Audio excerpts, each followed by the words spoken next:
Good morning, St. Francis, and good morning, people of God. It is Wednesday. Yes, it is Wednesday, the 26th day of July, 2023, Wednesday of the 16th week of the year, the 16th week in Ordinary Time.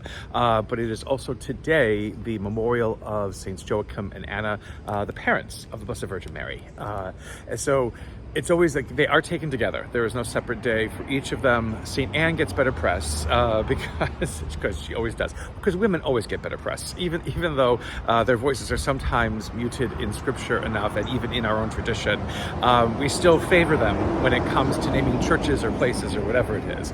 I don't know if St. Joachim doesn't run off the tongue as easily as St. Anne, but many of our places do have just St. Anne as a benefactress, as a patron, and not both of them together. But both of them are to be seen together. They are understood to be celebrated together, remembered together, revered together.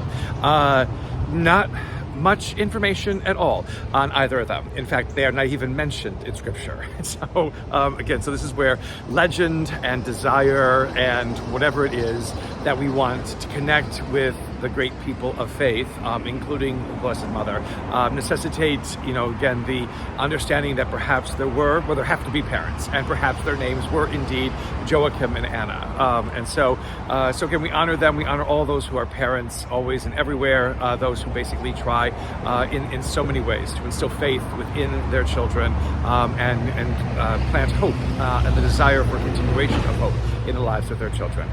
As Joachim and Anna must have done for Mary to be able to say yes to God's plan of salvation at work within her at such a very early age. Again, she was a young woman, according to Scripture and according to tradition, when Gabriel appears to her. So remembering everybody today on this memorial of everyone today who are parents, everyone today who foster the lives of children on this day of Joachim and Anna. Our readings for today, because we missed the Red Sea. We missed the crossing of the Red Sea yesterday because it was St. James. But again, if you're going to miss it for St. James, why not miss it for St. James? But we are now through the Red Sea, and the Israelites are grumbling and grumbling and grumbling because they're tired, they're cold, or they're tired, they're hot, they're hungry, whatever it is, and they complain they should have been left in Egypt because they had food there and they could fill, their pots with food and on their fire cook things and stuff like that. And now they're in the middle of a desert. What's going to happen? And they grumble, and Moses calls to God. They're grumbling. They're constantly grumbling, and you would think that God would have had enough of them to basically just decimate them, get rid of them, what have you, and yet God doesn't.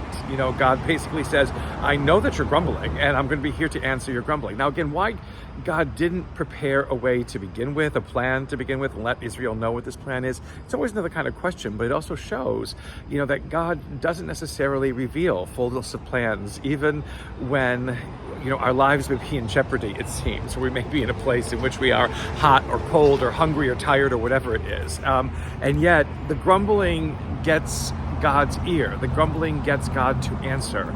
Many times, again, we don't think that we should grumble before God because that's offensive and God may strike us dead. Well, God didn't strike the Israelites dead, and always remember that. Again, Israelites grumble and grumble and grumble again and again and again, just like Abraham questions God's motives at the very beginning of his relationship with God, again and again and again.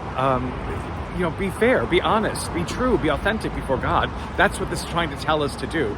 We have a church sometimes that doesn't want us to be true and authentic before God, and that is wrong because it is anti-Scripture.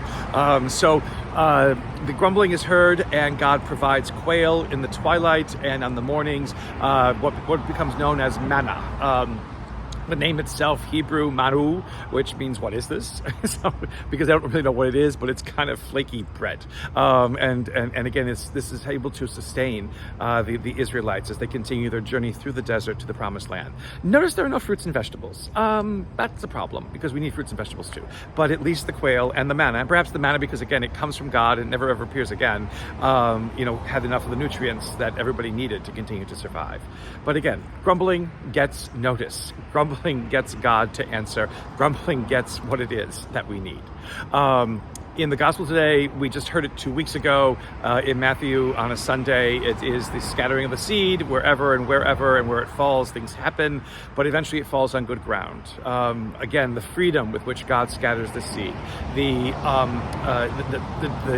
things that happened to the seed as it tries to root, the fact that God's plan, even though it is helter-skelter sometimes and seems to be all over the place, has meaning, has root, has purpose. And even though it seems as though the seed may be scattered everywhere and hither and thither and not really in places where it will do any benefit, there still are places where it does. And that is important always for us to remember. If we constantly think the church is failing, we are not reading the signs of the times well enough. If we think that churches are emptying and people are running away, we are not reading the signs of the times enough, because God is still at work in ways that we are missing because we are so worried about, again, things moving in the way that we want them to move and the way that we think they should move. God is always different than us. God is constantly different than us. God opens us up in that difference to ways of wonder and amazement that we have to attune and live our lives in the fullness of faith. A blessed day, St. Francis and people of God. May the Lord give you his peace.